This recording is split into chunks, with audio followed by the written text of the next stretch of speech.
என்னம்மா மசாஜ் புரிஞ்சுதா? புரிஞ்சுதுக்கா. எதுக்காக இந்த மசாஜ் பண்ணுறோம்? க்ரீம் போட்டால் மூஞ்சி மட்டும் பொலிவு தராது. இதுமாரி மசாஜ் பண்ணால் மட்டும்தான் நம்ம மூஞ்சி வந்து பொலிவு தரும்.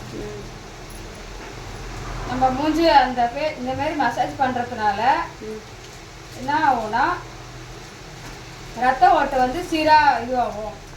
சீராக வந்து ரத்த ஓட்டை இதுவாக இருக்கும். ரெண்டாவது வந்து நம்ம மூஞ்சில் இருக்கிற சுருக்குகள்லாம் வந்து அந்த ஃபேஸில் இருக்கிற சுருக்குலாம் வந்து நீங்கி கொஞ்சம் டைட்டாக கொடுக்கும். மூணாவது வந்து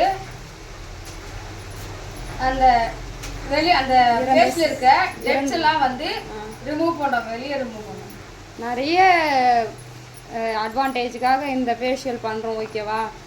மொத்தமே பார்த்தீங்கன்னா வந்து எல்லாம் ஃபேஷியல் கிட்டில் இருந்தே வந்துடாது. நம்ம பண்ணுற மசாஜினாலேயும் பாதி வேலை இருக்குது, சரியா? நிறைய பெனிஃபிட் இருக்குது. அதே மாதிரி வந்து மசாஜ் வந்து மிஷின் யூஸ் பண்ணி பண்ணுற ஃபேஷியல்லாம் மசாஜ் கொஞ்சம் ரெடியூஸ் பண்ணிக்கணும். இந்த கால்வானிக் ஃபேஷியல்லாம் பார்த்தீங்கன்னா மொத்தமே ஜெல் டைப் ஆஃப் ஃபேஷியல் கிட்டில் தான் பண்ணணும்.